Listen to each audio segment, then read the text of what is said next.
Runa tagad būs par diagnostiku, par data logiem un diagnostiku, ko mēs redzam tad, kad ar mašīnu braucam uz jaudas stendu un veicam data logus. Bieži es jums to stāstu un minēju.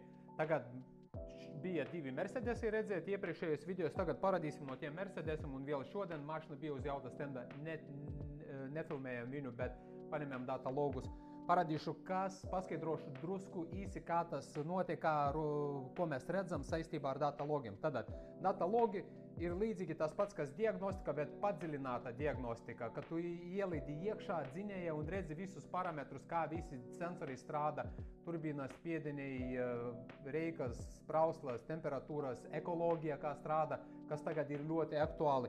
Tas nav tā, ka tu paņemi skaneri, nolasi kļūdas un cilvēkam izdodi tādu lapu, ka tavu, piemēram, nestrādā gaisa masas mērītājs vai kvēlsveces nestrādā, kaut kas tam līdzīgs. Nē, tas nav tas ir viens no variantiem, bet šeit ir data logi. Tātad, ko mēs konstatējam Mercedesi, šeit ir paņemti data logi. Šeit daudz ko var redzēt, bet es ieslēdzu to, kur mēs redzam, kur ir neliela problēma. Tad es atstāju dzinējā ātrums, cik ir nospiest gāzes pedāļus, redzam 100%. Un vislielākā problēma mēs redzam, ka turbīna ir pārpuš. Tātad sarkana līnija ir, cik ir kompis prasa, un zila un gaiši zila ir zaļgaina, ir turbīnas reālais spiediens un apakša ir geometrija.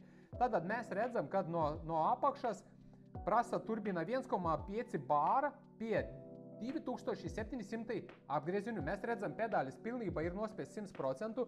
Mums prasa turbīna 1,5 bāra, bet tajā brīdī jau mums reāli turbīna pūš gandrīz 1,7. Tas ir 2700 atņemt vienīnieku būs 1,7 bāra, tas rāda milibārus. Tāds pūtens turpinās līdz 3000 apgriezienu, pēc 3000 apgriezienu viņš krīt lejā un pie 3800-900 viņš izlīdzinājās to, ko datoris prasa, viņš izlīdzinājās. Pēc tam momentāli viņš nepiepuš, krīt lejā 1,3 un pēc tam atkal viņš uzcēla līdz 1,7. Bet mums sarkana līnija aptuveni stabili stāv vieta un prasa 1,4, gandrīz 1,5. Un lielākā problēma apakšā mēs redzam, ka ir tāda bedre. Viņš iet lejā, cel uz augšu un iet tālāk. Tātad visticamāk, tai mašinai geometrija sprūst. Un tad tajā brīdī, kad nenostrādā tā geometrija, mums ir bedre, pēc tam atkal pārputiens un atkal viņš iet tālāk. Un tagad paskatīsimies pie tās mašinas temperatūras, kādas ir temperatūras un kā mums rāda ekoloģija. Šeit mums tālāk visi cipari ir. Tātad EGR darbība rāda, tad, kad tu nospiedi gāzes pedāļi grīdā, viņš pilnībā aizveras EGRs, lai nebūtu turbo bedres. Tālāk mēs redzam, cik ir pretspiedenis kvēp filtri. 0, tā ir 200 milibāri. Tas nav daudz, ir normāli pieļaujams pie tādas mašinas, pie pilnas slodzes. Piemēram, tu uz vietas stāvot gāzējot vai kaut kādā pie dīlera vai kur tu uz vietas, ja stāvi mašinai gāzēji un skaties, cik tas ir pretspiedenis, tas ir tā vari aptuveni pateikt, bet reāli tu uzzināsi, ka tu taču ar mašinu uz vietas negāzēji stāvot kaut kur korķos, tu vienkārši turpini ar viņu braukai, pārvietojas uz ceļa un imitēji tos braukšanas veidu, un tad tu vari redzēt reālus parametrus ekoloģijas. Tā kā mēs redzam arī uz jaudas stenda vai izbraucot uz ceļa, arī ierakstot data logus, vari redzēt. Šitai mašinai pretspiedenis no 200 milibāru.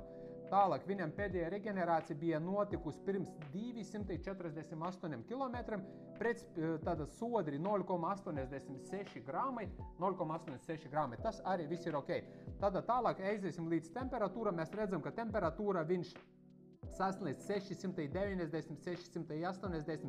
Viena diapazona bija pašā beigās 705, 711 un momentāli nokrita atpakaļ 650 un 534. Tātad tas nozīmē to, ka temperatūra nepārsniedz drošos limitus un pirmais stage tai mašinai ir labs un ņemot vērā, ka iekšā vēl ir ekoloģija.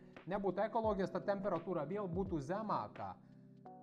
Un tālāk mēs redzam temperatūras, dzinēja temperatūra, LS temperatūra, ienukuša gaisa temperatūra, turbinas spiedieni, pedāļa nospiešanas un tāda gara. Šeit izskatās te data logi. Un īsi tagad vēl pastāstīšu par Audi, kur bija pie mums uz jaudas stenda.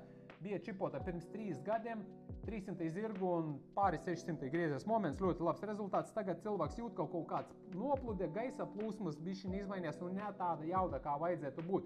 Šodien viņu uzlikam uz jauda stenda, izbraucam un mēs redzam. Tad šeit es visus pārējus izslēdzu to, ko man nevajag, bet mēs atkal redzam, ka turbīna atkal līdzīgi kā tā Mercedesam pārpuš piemēram, 2300 ir jābūt 1.6, bet ir 2.790. Pēc tam pie 2500 viņi izlīdzinās 2.6, pēc tam atkal bedre pie 2600 apgriezumi viņam bedre nepiepuš, bet stabili mēs konstanti prasam 2.675, bet aktuālais viņš lēkā, pēc tam atkal palēc uz augšu, atkal krīt lejā, atkal palēc uz augšu, atkal krīt lejā. Gan es dzirdēju, gan mana meisteris dzirdēju, gan pats īpašnieks arī jūt, kad pie mašinas, pie droseles pūš drusku kaut kur garam. Tad viņš to tiks galā un redzējām, ka drosele arī visā ar ēlēm un arī izņemam vēl egēram blīvē no resna metāla. Viņa neizdegus. Mēs liekam egēram blīvēs, taisam no ļoti resna metāla, viņas neizdeg nekad. Protams, tālāk mēs varam paskatīties reikas spiedienu, piemēram, kā degvielas sistēma strādā, cik ir pieprasītais aktuālais un visi pārējie parametri. Var šāda veida izskatās data logi, ko mēs mašinai redzam, čipojot pirms un pēc obligāti pārbaudam un viss pie mums saglabājas. Un visu šito, ko mēs redzam, mēs varam nokopiet un jūs aizsūtīt jums uz WhatsApp. Jūs telefono to varat arī atrast un visas līknes pilnībā visu redzēt, kas un kā notiek ar jūsu mašinu. Tad ir tāda diagnostika. Čau!